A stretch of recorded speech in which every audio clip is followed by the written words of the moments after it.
Няма значение. А това е коридорчето с един доста голям гардероб. Това е входната врата. И основното помещение за диван, телевизор и диван.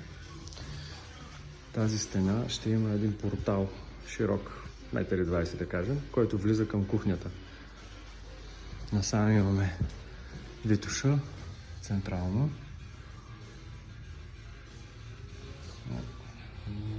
В това време не се вижда идеално, но да, има изложение на юг към планината. Това е тераската, която е остъклена изцяло. Има градинка пред нея. И това ще бъде кухненската част. Съответно.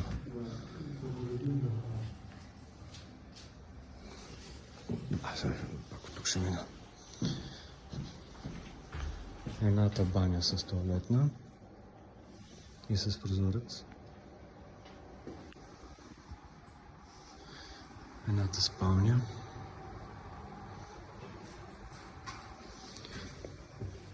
И другата спалня, която е с собствена баня.